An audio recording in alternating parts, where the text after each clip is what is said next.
നമസ്കാരം, ഞാൻ ഡോക്ടർ ആമിന. എൻ്റെ ഇന്നത്തെ ഈ ഒരു വീഡിയോ എന്ന് പറയുന്നത് മനസ്സിനെ പറ്റിയാണ്. മനസ്സ് ആയുർവേദത്തിൽ പറയുമ്പോൾ അതൊരു ഉഭയേന്ദ്രിയമായിട്ടാണ് പറയുന്നത്.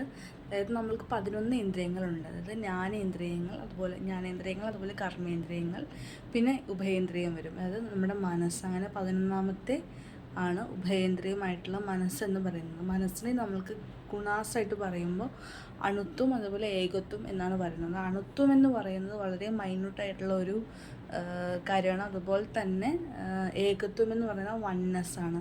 നമ്മുടെ മൈൻഡിൻ്റെ പ്രത്യേകത എന്ന് വെച്ചാൽ അത് ഫ്രാക്ഷൻ ഓഫ് നമ്മൾ മൾട്ടി ടാസ്കിങ് ചെയ്യുന്നവരായിരിക്കാം നിങ്ങൾ, എങ്കിൽ ഈ കാര്യം ശ്രദ്ധിച്ചിട്ടുണ്ടായിരിക്കാം. മൾട്ടി ടാസ്കിങ് ചെയ്യുകയാണെങ്കിൽ പോലും നമ്മുടെ മൈൻഡിന് അറ്റ് എ ടൈം ഒരു കാര്യത്തിൽ മാത്രമേ ഫോക്കസ് കിട്ടുകയുള്ളൂ. റൈറ്റ്, അങ്ങനെ നിങ്ങൾക്ക് തോന്നിയിട്ടുണ്ട്?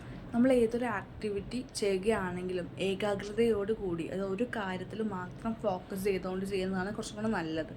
ഇൻ കേസ് ഇപ്പോൾ കോംപ്ലക്സ് ആയിട്ടുള്ള ആക്ടിവിറ്റീസ് ചെയ്യുന്ന സമയത്ത് അറ്റ് എ ടൈം ഒരു കാര്യത്തിൽ മാത്രം ശ്രദ്ധ കൊടുക്കുക. വളരെ സൂത്തിങ് ആയിട്ടുള്ള, അതായത് ചെറിയ 2 കാര്യങ്ങളാണെങ്കിൽ ഇറ്റ്സ് ഓക്കെ.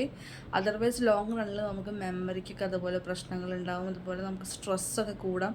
അതുപോലെ ഫെറ്റീഗും അതുപോലെ കൂടാൻ ചാൻസ് ഉണ്ട്. നമ്മൾ 2 വർക്ക് സൈമിൾട്ടേനിയസ്ലി ചെയ്യുകയാണെങ്കിൽ പോലും നമ്മളുടെ മൈൻഡിന് അറ്റ് എ ടൈം ഒരു കാര്യത്തിനാണ് ശ്രദ്ധ കൊടുക്കാൻ പറ്റുകയുള്ളൂ. അതുകൊണ്ട് തന്നെ പെട്ടെന്ന് നമുക്കൊരു ക്ഷീണം അനുഭവപ്പെട്ടേക്കാം. ഇത് പലർക്കും ശ്രദ്ധയിൽപ്പെട്ടിട്ടുണ്ടായിരിക്കാം.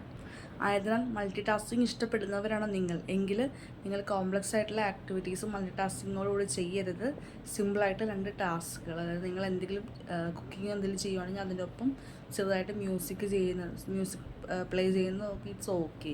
അതർവൈസ് അവോയ്ഡ് ചെയ്യുക. ഏറ്റവും ഡെയിലി അല്പസമയം നമ്മുടെ ഏകാഗ്രത കൂടാൻ വേണ്ടി ഡെയിലി കുറച്ച് സമയം ധ്യാനത്തിന് വേണ്ടി മാറ്റി വയ്ക്കുക.